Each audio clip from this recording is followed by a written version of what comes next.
Khurana antique shop के मालिक इस दुकान को 20 साल से चला रहे हैं। सालों से उनकी दुकान पर आई हुई सारी चीजें बिक जाया करती थी, सिवाय एक बड़ी विंटेज क्लॉक के। ये क्लॉक कभी बिका ही नहीं।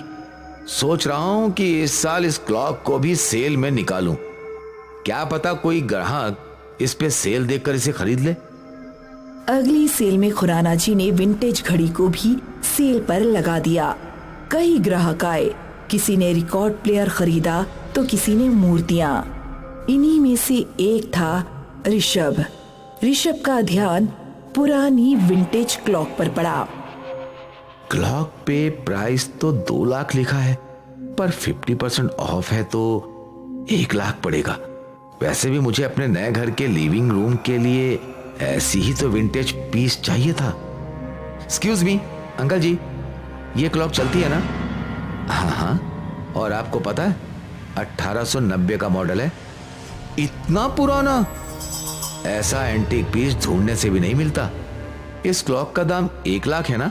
जी, वैसे तो 2 लाख है, पर आज 50% सेल है तो 1 लाख में आप इसे खरीद सकते हैं।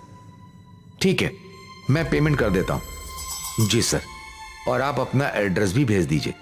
हम आपके घर इस विंटेज क्लॉक को सेफली डिलीवर कर देंगे, वो भी बिल्कुल फ्री। ठीक है अंकल जी। ऋषभ ने 1 लाख रुपए का चेक दिया और उसके साथ ही अपना एड्रेस लिखवा दिया। अगले दिन जब ऋषभ अपने बंगले पर बैठा था, तभी विंटेज क्लॉक की डिलीवरी आई। शालिनी देखो, है ना एकदम परफेक्ट?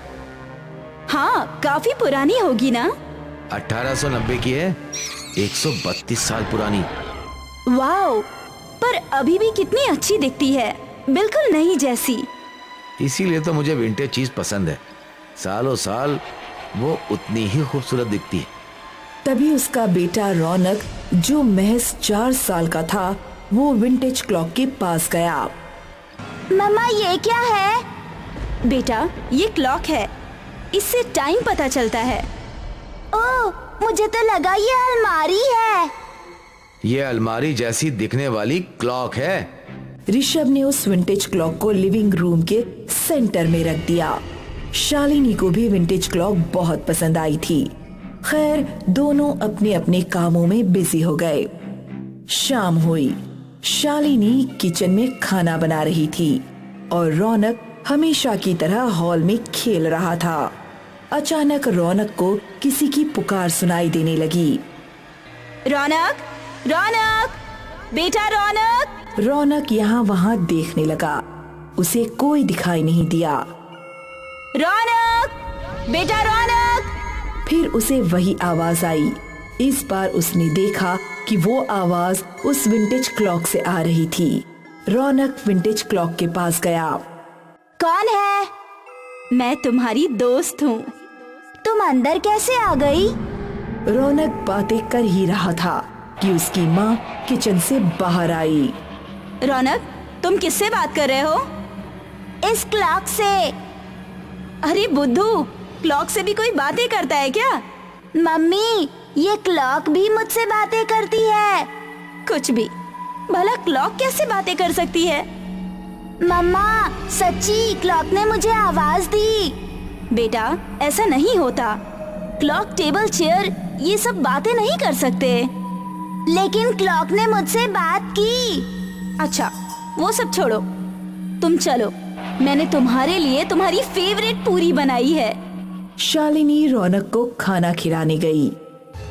अगली शाम शालिनी लिविंग रूम में बैठी थी और सामने रौनक खेल रहा था। शालिनी को ऋषभ का फोन आया। अरे शालिनी, मेरे कमरे में ड्रॉअर में एक फाइल है, जरा मुझे उसकी एक पिक भेज दो। अभी लाती हूँ। शालिनी अपना फोन वहीं रखकर कमरे में चली गई। फोन चालू था और ऋषभ सब कुछ सुन रहा था।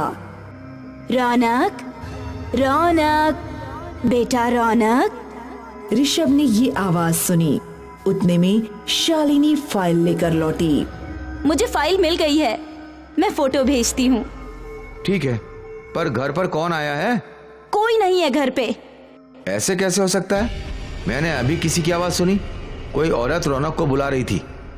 लेकिन यहाँ तो कोई नहीं है। शालिनी तुम अच्छे से चेक करो, तब तक मैं भी घर आता हूँ।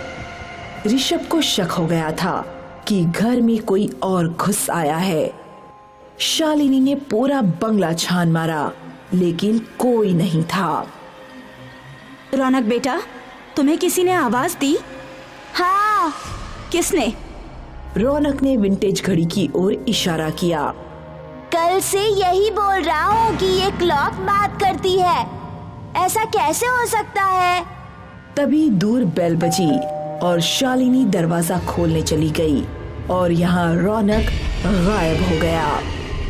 मैंने पूरा घर छान मारा, कोई नहीं है घर पे। लेकिन मैंने किसी औरत की आवाज सुनी थी। वो दोनों अंदर आए। रौनक कहाँ है? अभी यही तो था, शायद रूम में गया हो। मैं देखती हूँ।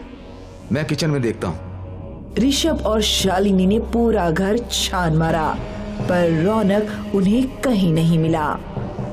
ऋषभ, रौनक बोल रहा है कि ये विंटेज क्लॉक उसे बुला रही है। कहीं वो इसमें तो नहीं? ऋषभ विंटेज क्लॉक के पास गया। रौनक बेटा, रौनक!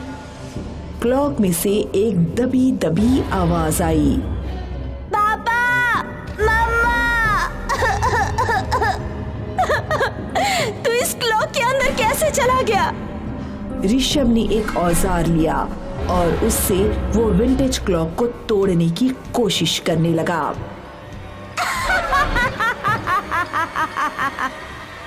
भूतिया विंटेज क्लॉक ने ऋषभ को तेज झटका दिया और ऋषभ जमीन पर गिर गया। सारे घर के खिड़की दरवाजे पटकने लगे। लाइट्स बंद चालू होने लगी।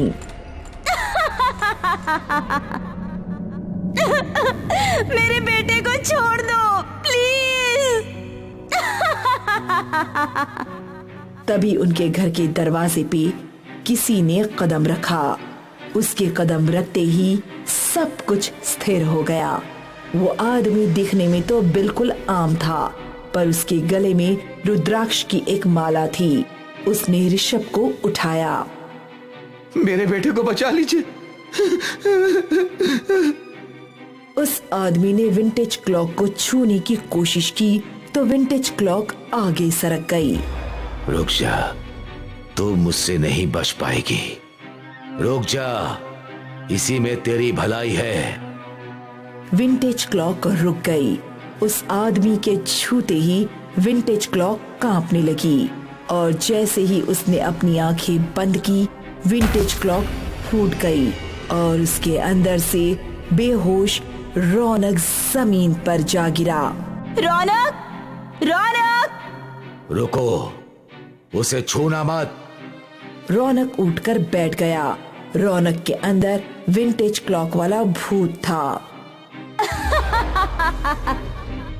छोड़ दे इस बच्चे को। नहीं छोड़ूंगी, ये मेरा बच्चा है। नहीं छोड़ेगी? आदमी ने अपने गले की रुद्राक्ष की माला निकाली और कुछ मंत्र पढ़ने लगा। रौनक के अंदर घुसा हुआ भूत तड़पने लगा। बचाओ! और फिर अंत में उस आदमी ने रौनक के गले में रुद्राक्ष की माला डाल दी। रौनक बेहोश हो गया। अब वो बुरी आत्मा जा चुकी है। तुम अपने बच्चे को उठा सकते हो। ऋषभ और शालिनी ने रौनक को उठाया और उसका माथा चूमा और फिर उस बूढ़े आदमी के पैर छुए। उस आदमी ने ऋषभ और शालिनी को आशीर्वाद दिया और वहां से निकल गया। भूतिया विंटेज गाड़ी का अंत हुआ।